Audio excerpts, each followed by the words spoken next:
Professor Muqtedar, मैं यहाँ जो मूल सवाल है उस पर लौटना चाहूंगा कि मोदी जी का अपना एक राजनीतिक एजेंडा है।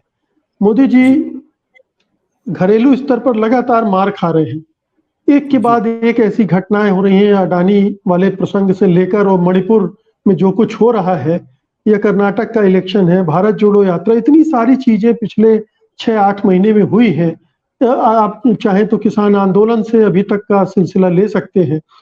अब वो निकलना चाहते हैं उससे, और दूसरी तरफ अंतर्राष्ट्रीय स्तर पर भी जो ह्यूमन राइट्स और दूसरी चीजें हैं वो धीरे धीरे हावी होती गई हैं।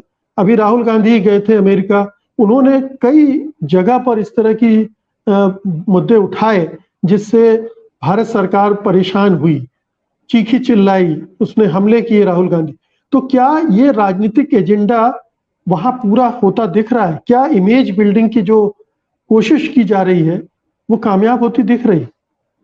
देखिए, जो इंडिया का मीडिया है, जिस तरह से ये होल ट्रिप को प्रोजेक्ट कर रहा है, दे आर सेइंग कि अमेरिका ये चीज सिर्फ और सिर्फ इसलिए कह रहा है कि मोदी है, which is not true.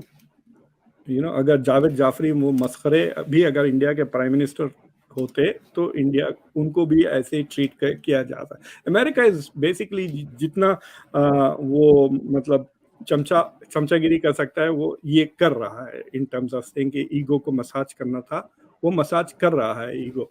But जो इंडिया में देखिए, कर्नाटका के इलेक्शन के बाद मुझे आके कई लोगों ने ट्विटर पर और मेरे चैनल पे बार बार ये कहा कि दिस इज लोकल इलेक्शन था, इसलिए मोदी जी हार गए, because Modi was campaigning there last 10-15 दिन। वो बजरंग बली करते फिर रहे थे पूरा state, they lost the state. लेकिन when it comes to national elections, this same Karnataka वाले will vote for BJP and Modi.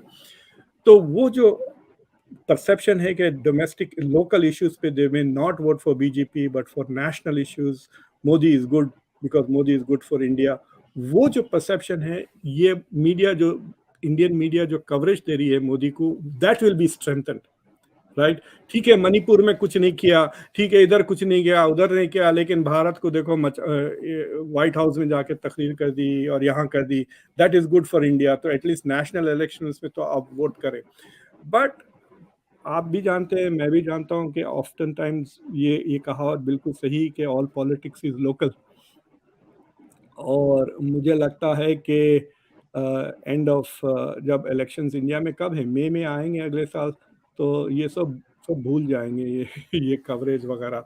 But right now जो बीजेपी का इमेज का जो डिक्लाइन हो रहा है परसेप्शन में, वो जो है सो उसको स्टेम करने की कोशिश।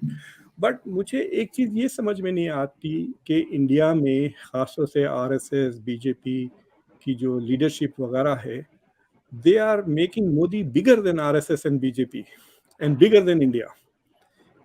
ये मुझे समझ में नहीं आ रहा है कि what is the point। मतलब उनके लिए भी ये नुकसानदेह हो सकता है कि if he becomes bigger than the party, तो पार्टी उनका तो ये है कि जब तक उनका एजेंडा हो रहा है, उस पर अमल हो रहा है, जो भी उनके हिंदू राष्ट्र के प्रमुख एजेंडे में शामिल है चीजें, वो एक एक करके मोदी जी कर रहे हैं, तब तक उन्हें परेशानी नहीं है। इलेक्शन हारने लगेंगे तब परेशानी होगी, सत्ता से बाहर होने की नौबत आएगी तब बीजेपी में दिक्कतें होंगी। संघ परिवार भी सोचेगा कि अब मोदी जी के अलावा किसको लाया जाए।